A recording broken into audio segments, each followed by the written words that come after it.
I envy, but I'm not sure that I envy those for whom a biography could be written, or who could write their own, in these random impressions, and with no desire to be other than random, I indifferently narrate my factless autobiography, my lifeless history. These are my confessions, and if in them I say nothing, it's because I have nothing to say. What is there to confess that's worthwhile or useful? What has happened to us has happened to everyone or only to us. If to everyone, then there is no novelty, and if only to us, then it won't be understood.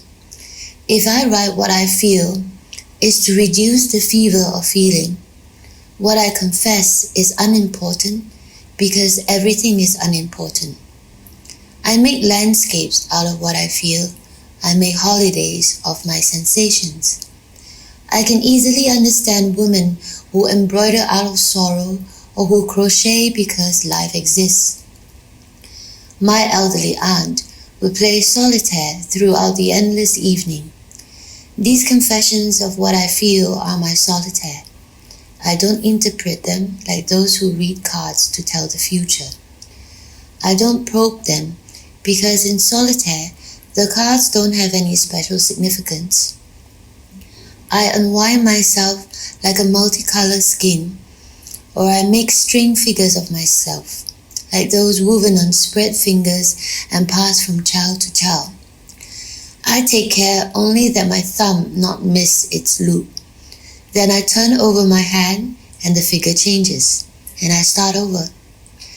To live is to crochet according to a pattern we were given.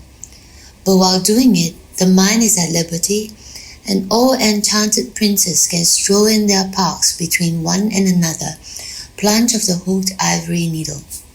Needlework of things, intervals, nothing. Besides, what can I expect from myself? My sensations in all their horrible acuity and a profound awareness of feeling, a sharp mind that only destroys me, and an unusual capacity for dreaming to keep me entertained. A dead will and a reflection that cradles it, like a living child. Yes, crochet. My deplorable condition isn't in the least affected by these words I join together to form, little by little, my haphazard book of musings. My worthless self lives on the bottom of every expression, like an indissoluble residue at the bottom of a glass from which only water was drunk. I write my literature as I write my ledger entries, carefully and indifferently. Next to the vast starry sky and the enigma of so many souls, the night of the unknown abyss and the chaos of nothing making sense next to all this. What I write in the ledger and what I write on this paper that tells my soul are equally confined to the roedores douradores, woefully little in the face of the universe's millionaire expanses. All of this is dream and phantasmagoria, and it matters little whether the dream be of ledger entries or of well-crafted prose. Does dreaming of princesses serve a better purpose than dreaming of the front door to the office? All that we know is our own impression, and all that we are is an exterior impression, a melodrama in which we, the self-aware actors, are also our own spectators, our own gods by permission of some department or other at City Hall. We may know that the work we continue to put off doing will be bad. Worse, however, is the work we never do.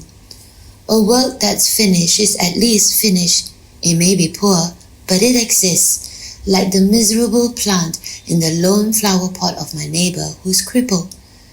That plant is her happiness, and sometimes it's even mine. What I write, bad as it is, may provide some hurt or sad soul a few moments of distraction from something worse. That's enough for me. Or it isn't enough. but it serves some purpose, and so it is with all of life. A tedium that includes the expectation of nothing but more tedium, a regret right now for the regret I'll have tomorrow for having felt regret today. Huge confusions with no point and no truth. Huge confusions. There, curl up on a bench in a railway station, my contempt dozes in the cloak of my discouragement. The world of dream images which are the sum of my knowledge as well as of my life. To heed the present moment isn't a great or lasting concern of mine. I crave time in all its duration, and I want to be myself unconditionally. Inch by inch, I conquer the inner terrain I was born with. Bit by bit, I reclaim the swamp in which I'll languish. I gave birth to my infinite being, but I had to wrench myself out of me with forceps. I daydreamed between Cascais and Lisbon. I went to Cascais to pay a property tax for my boss, Senor Vasquez, on a house he owns in Estoril. I took anticipated pleasure in the trip. An hour each, half in which to enjoy the forever changing views of the White River and its Atlantic estuary. But on actually going there, I lost myself in abstract contemplations, seeing but not seeing the riverscape I'll look forward to seeing, while on the way back, I lost myself in mentally nailing down those sensations. I wouldn't be able to describe the slightest detail of the trip, the slightest scrap of what there was to see. What I got out of it are these pages, the fruit of contradiction and forgetting. I don't know if this is better or worse than the contrary, nor do I know what the contrary is. The train slows down. We're at Cais do Sodré. I've arrived at Lisbon, but not at a conclusion. Perhaps it's finally time for me to make this one effort, to take a good look at my life. I see myself in the midst of a vast desert. I tell what I literally was yesterday, and I try to explain to myself how I got here. With merely a kind of smile in my soul, I passively consider the definitive confinement of my life to the Rua dos Douradores, to this office, to the people who surround me, an income sufficient for food and drink, a roof over my head, and a little free time in which to dream and write, to sleep. What more can I ask of the gods or expect from destiny? I've had great ambitions and boundless dreams, but so has the delivery boy or the seamstress, because everyone has dreams. What distinguishes certain of us is our capacity for fulfilling them, or our destiny that they be fulfilled. In dreams, I am equal to the delivery boy and the seamstress. I differ from them only in knowing how to write. Yes, writing is an act, a personal circumstance that distinguishes me from them. But in my soul, I'm their equal. I realize that there are islands to the south and great cosmopolitan attractions, and if I had the world in my hand, I'm quite sure I would trade it for a ticket to Rua dos Douradores.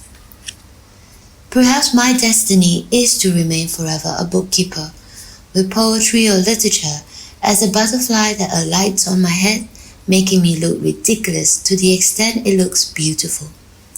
I'll miss Moreira, but what's that next to a glorious promotion? I know that the day I become head bookkeeper of Vasquez & Co. will be one of the great days of my life. I know it with foretasted bitterness and irony, but also with the intellectual advantage of certainty. In the cove on the seashore, among the woods and meadows that fronted the beach, the fickleness of inflamed desire rose out of the uncertainty of the blank abyss. To choose the wheat or to choose the many was all the same, and the distance kept going through cypress trees. The magic power of words in isolation or joined together on the basis of sound, with inner reverberations and divergent meanings even as they converge. The splendor of phrases inserted between the meanings of other phrases, the virulence of vestiges, the hope of the woods, and the absolute peacefulness of the ponds on the farms of my childhood of ruses. And so, within the high walls of absurd audacity, in the rows of trees and in the startled tremors of what withers, someone other than me will hear from sad lips the confession denied to more insistent parties. Never again, not even if the knights were to come back on the road that was visible from the top of the wall, would there be peace in the castle of the lost souls, where lances jangle in the unseen courtyard, nor would any other name on this side of the road be remembered but the one which at night would enchant, like the Moorish ladies of folklore, the child who later died to life and to wander.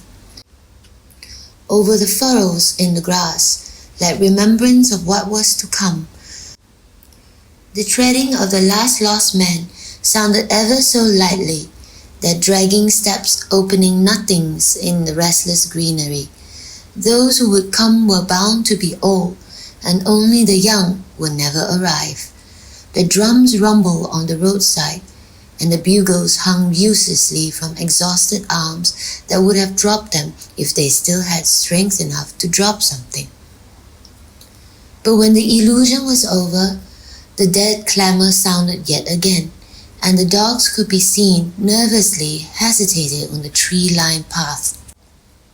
It was all absurd, like mourning the dead, and princesses from other people's dream stroll about freely and indefinitely. Whenever I've tried to free my life from a set of the circumstances that continuously oppress it, I've been instantly surrounded by other circumstances of the same order, as if the inscrutable web of creation were irrevocably at odds with me. I yanked from my neck a hand that was choking me, and I see that my own hand is tied to a noose that fell around my neck when I freed it from the stranger's hand. When I gingerly removed the noose, it's with my own hands that I nearly strangle myself. Whether or not they exist, we're slaves to the gods.